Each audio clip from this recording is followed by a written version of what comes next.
C'est domogbe. Ma oko plagbe di do fomwe me. Mecha mikudo le kwenu. Oh, linde budiambo. Me planto da ho David Kofi Aza ton dokpo. Lobo do hodo fade kambe itofa do vodunkwe osin domeon. Bo do nuwa chele jido ateche Facebook ji don mbabona do hodeu lo kwenda siche debo ndole mamo kwen lobo nwala nule elo edogbe njadion ndo nuganjiwe ndo na sen le lo na so hodido mera hoton le de me lo na do hodeu pepe nkale do kwenu mo koton ni makaya udo hoa kameo edo yiwebo misana tun me do ndi do edo me de me ewe zombo unjiro na do hoelo cha mina so kemi do ndo ndebu na blode we le ndogbon le otrolo mo tonje we ena ha beoji bonne Bienvenue. Donumi. Bonne arrivée. Mi kwabo. Bienvenue. Chona bekoche ona dole me ploto da ho David Kofi Azao nyande we imbo esewema bo se pipeton bo undo tue do ate oji bo edoro ho do e chiri edo kopodo nyande po do bi Africa di nu cheju kande atomo edo nu supo bo etimenu kege maro nu bo edolo de lebo ni amanyi agbomenu dodondoa asiku mon kunu je lo eneleme lo no mianu kunu ye one a nu wewe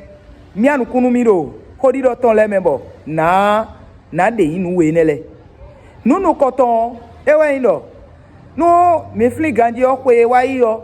me klonto eno fodun kwe osin temea idon e ka no fa kika osin temea tunu idon pe gbopo amo ye mo nu wa tonde a e mo ti tonton e ka mo nde a bo meletere do ta ndole koi enaja nu mo koton blogbe bo kono ganda horopo me bi tun lobo de gbe na do bene ikun gbanji e o beyin mebono klon fa me titengbe sele o e kana de alosu ton posi wo me aji pele kanu bi ede ro pe ne onu lo we ye me o mi muero donde suwa ntunu ipo egbopo a amo mi wa mo pon en lole ye te fa obo duwe ja yo ifu ye ku o mera ho hakanji eyibo nue edo panta dumo koton eje didoji hodido ton meo edole a hosule wenue eno te tofa bo ewa je wede nde ba hosulo pono fine lo gbe bolole e ma so te tofa de o emi de suno na wuli bona bo ewa je wede vonu ba hosu de vule do to vile le voir hosu de wenu e so kende wa bo to vile do emi le mina jokwe bona bena no blo to fa bona no do le to na noi nu we alo nu atondo fine bo na kende u no koton elo da homewe eno blo nu mo koton de dai beno kan fado to tame lo egbe o bene yikun gbanju emi de mi so dan home a nu gbebo nino to le o ye ple alo o tota clean de le ple obonu ye ejrona ko ere do ple bona wuzu to do po bo e na de gbe na do to die o ye na so mero po sin ko ewe we to nu e so dan home amo dan home o de so we nbo da home o o niki de me kwande de me ogbonu de me o klekwe de me hun file de me teme hun wenwe mera ho akosu eyin da home ton we ne otonu we ne mako so to abo to ko intoropo a akosu eyin da me ton we ne nu e le entre kan to fa ton akosu ni kitonju wa kan to fa de suno ton na kan to fa de suno ton hun we ne onu to to emi do egbe wa bo akosu da me ton eno kan to fa eno kan to fa nu ede bono kan to fa nu toton we tonu egbe timbonu mera ko do yo edole le egbedio nu jonu eyin bo ahosu to hosu ode suno levo yi nton da kon do to obi kwi ton edeji no mi na flin gandio we ne ebe nu wa elodo to me fio bo edole eze titoro poda yi bo nu e no wa ro fodun san linu ahosu do titoro poda yi boze me na ho me plonto da ho ma uyon kapo de nu iseno lebe jele bodole cha ho le ejuro na so to so kwe lobodo zando sisendo pogeu do vodun sisen sisenje de suno yin bo nyewe anyekerewe amomedele nye de suno ndeme mi do eso vodun dion we no dule do fine gan as we no khole do fine sanpo gan po no khole do fine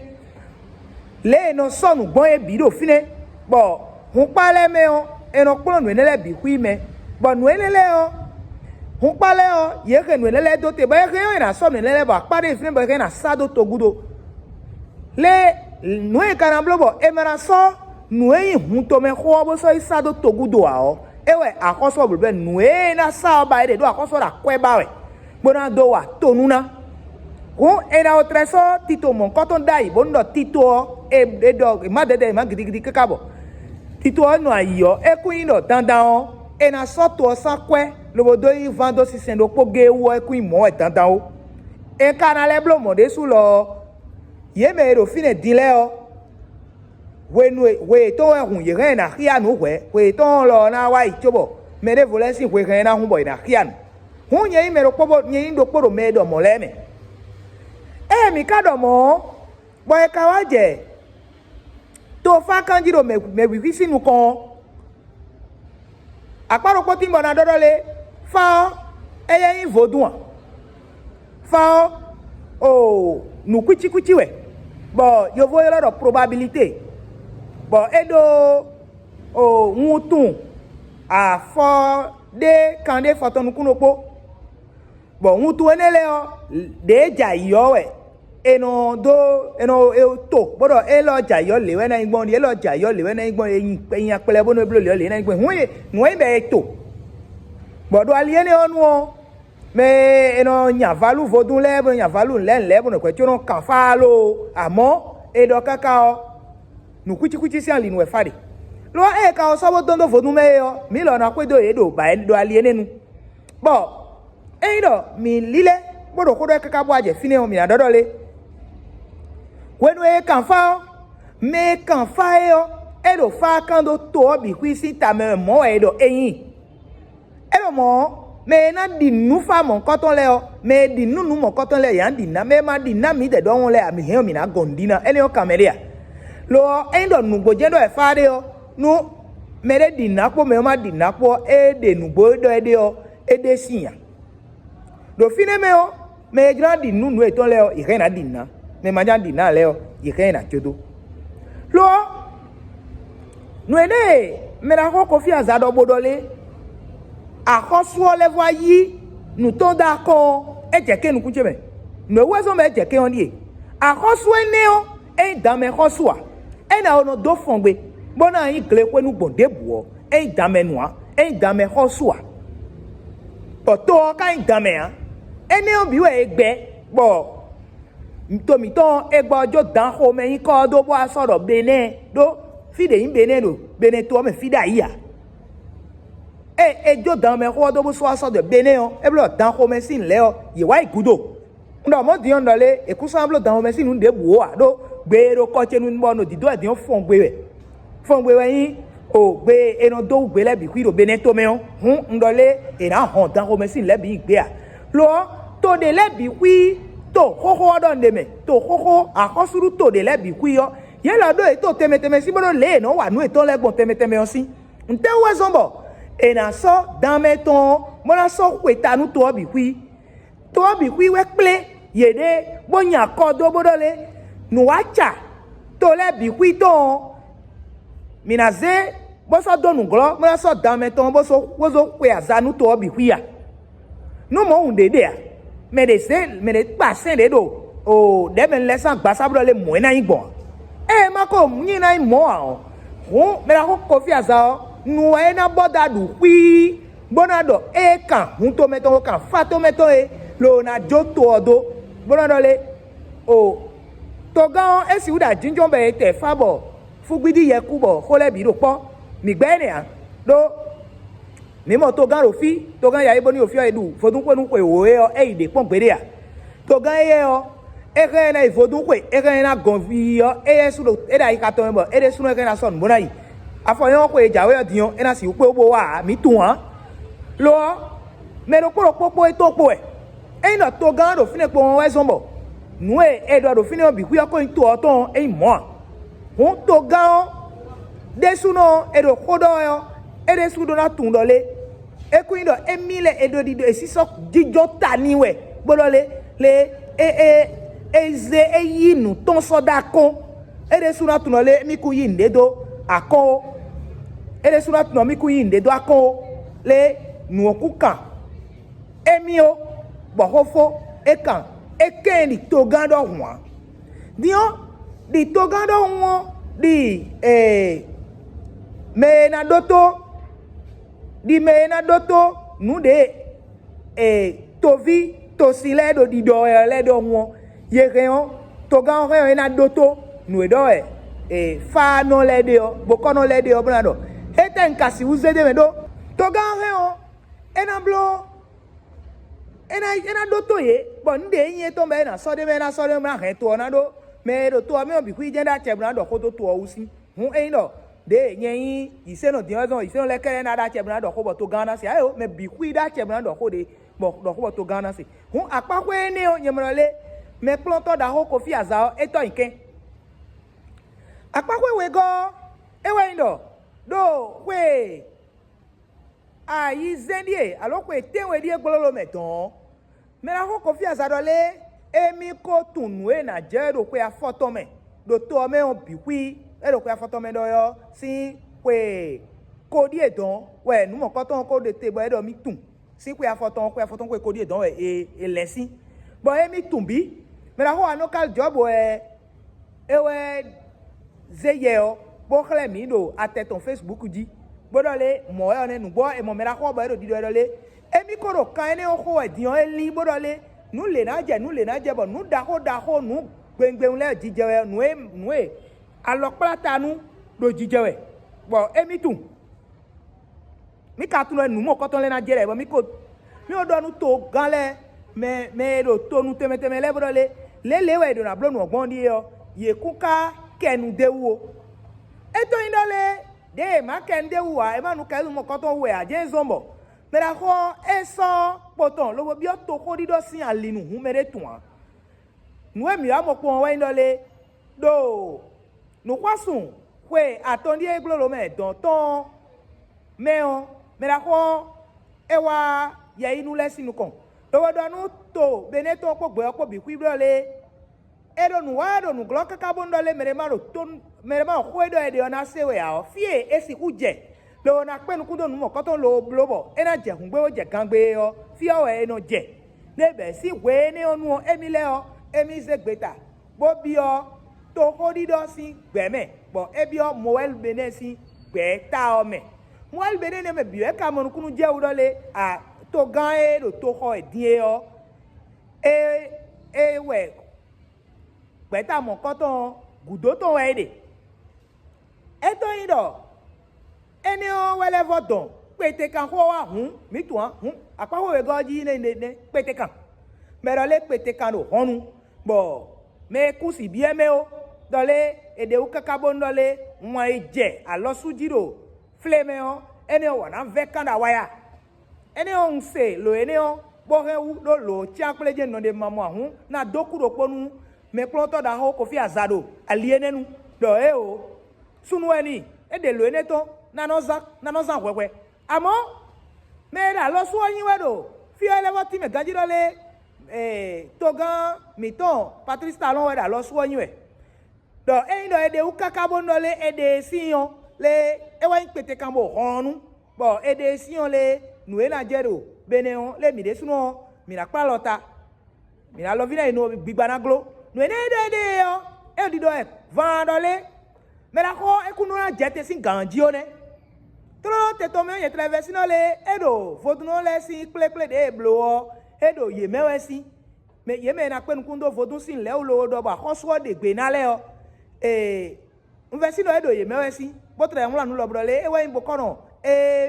enyo nu uga me bi obo edo ko bo mere vole adodo de we aji adi edo ye me ha ne ke ro fine lo ha do de mero kwa don mi do ekundo ye me o nwa iponu bo mo do ekundo ye me o edo ye me ha etendo o to ko ni do ye me o ede ozo e ma do me hun tun alo do nka si udo mo ado mera ko mo yan kapo odu kan hon ito no do kodo o nu kloklo udo to me fi aparo po odu de odu fi kaka ho chobo e wa de si fine hun o ye me bojoro po je level ro bo flu na o àkọ́sọ́ ọwọ́ ṣe gbẹ́ta mọ̀ nǹkan tó ń sọ dáì hún ní ẹ̀dọ́gbọ̀n ẹ̀ka rẹ̀ dín kíkà bọ̀ ẹ̀yẹ kaná sí tèbọ̀ ẹ̀yẹ ọ̀kadò mẹ́ẹ́nẹ́lẹ́mẹ́à mẹ́ẹ̀kàn fáì tó lẹ́ẹ̀dọ̀ yé mẹ́à pọ̀nùgbọ́ yín bọ̀ kọ́nà pọ̀ ẹ̀ka náà pọ̀mùlò jẹ falẹ̀ fa tí méjì bẹ́ẹ̀ náà fa dìdọ̀ ẹ̀dọ̀lé o tó gá mi tán Patrice Talon èkúndóná dé sí gàǹdíó ẹ̀dọ́nà nà fínẹ́ bẹ́ẹ̀ dọ́ bàtíọ́ sẹ́yìn dọ́dọ́ mi tán tẹ́ kádọ́ ajíbẹ́rẹ́lé òfà kó sẹ́yìn tó gbókùn ìnókò nu ena jo e fa no do gbeto kan ena blo alo eda kan ena kon blo nu ena do yo e ti di e do funfun to me do be da ko mo yan kapo e wa won lawe ma ropo se do gbe ojiboro le ho ena e do yo e po to taton po kede we do ho ena do de kan fa e do na de fa dule bo de nu ena blo le teme mo na de bi kwido we kwaji mo na de khle to bi kwido le do an blo gbon e de do ye de kun ko blo bo ye kakan ozungo je nu mo koton do jiaji eto ndo mera ho ena do mo bo flafo me do bi ba do le mera ho talon ni level no kanjile o ena yon nuku eto ma hun mi tun wa eto kan do le ena do mo bo o to me ma bi ba do ni le no fini ale o ye na ina gbo jokodo hun mi tun wa lo kasi no do àwọn bo dájọ́ àwọn e do ko de wese no e do e to se mi ton de o e wa ndole mere blo o mere no finenu kwe aton donu we o e na pakada fo bo mera ko talon de sukodo so na bi de dole e mi juro na yi hu e do le aje ho e na le se ji o e ti di dole o bode closing do bo e ne yan e na bo tre pete gamon de bu o e ko e na no dowo bi ndaga bo me e ma o ku aje we o me na ina sodo teton me o ege na do ko ni bo eja se na se do eye de so fune dion to kan ya ibo ni leno do ko ni si so glo leno do ko ni si bo ejiro na se o no se e ma jo na se de anodo mi ku ja se o ro gbe abi sinu kun o me bi omo bo ko de ho ene sunu do na igbe bo na jete bo me de wa bo aja bo na yi teton me o e da do ko ni bo no eje eyon se ni me o na se e ma ka eyon se ni aho e ajodo eni olo ewai wumi na do po ndole nu we nele o mera ho eto nke pete ka o alo su o se mi ton dole to gan e bloque aton donu we o enayi pete ka o alo su o awaya me o nu nele bi ku yo me do atun me ra ho do atun me ra ho azado atun lole dame o erofo nu bene to fa e kaka e o avovun pasika we le kan gugbede me an me biwe nu eni o kan me ro podo nu e no di nae hun eni gbodi dodole to ode su to gan le su o ye so nu e kan e o lo bo se da konde nu e mi yin one e o yen ne da yin ka so yin dian e we so bo no dodole Lisa ho enu mi fodun Lisa we yin da e no sen Lisa we anyere suno we fodun be no sen dai bonado fo do nu e mele mo babo anse ya e we na do bonado fo do na do je we ma do na ikwe ya fi ende video ye ko me ne bo ko do nu didi e yen do na mapo mi po e we ndole gbeton si uso gbeton so pla ko nu fa eyin nu de eyin o ena dole bo dole a gbedepon esi uso gbemeton so pla ko nu enele a aso gbeton e pla ko nu e aji e da o e fevo e da de na gonfo fe o nous debo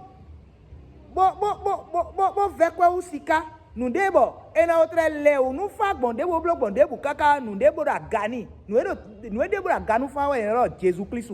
eyewe ma u sedo be wa kudo gbeto le bi kwisi tame bo me debu edi nunu Jésus o ena ote fa gban bo funa ogbidi ye ku gbondebo o alo o gbelisa lo nlebe na odole fa to na nyala lo ena dan lo bo gbeto ku lo gbeto gan lo ena odo gbondebo kaka o nous maulin bon la do me ne dio eje na je do ti ton tanda bon nous quatre je o bon nous makoku a o hun eka na poro Jésus o san lo me gbangban bon nous quatre le kugudo e o e na do Jésus o san lo me gbangban do me ku egbe o san ku so a e ka do nde do e ka ku e nu e me bi no ho na e mi de so lo kasi di nu ku e a we so nde wa nu mi to mi odo bon de ku na kamera le ka gbe na kamera do mi ku egbe mi san le ku so a mi ka kudo po mi kodo Jésus po na no po bo na kla mi so do ma o san lo me kaka so yi mavo nu ene we mbi odo do po mi ton le o mi ni siku di nu na e mi wa mo e na so misu bo na so ma usu nu aklu no ma o mavo eni konfe nu tondo miji wetehu hunsa ni ko chene asofin dadoto e no je pe to me e igwere vonu C'est domogbe, ma o ko plak beji do fon we me.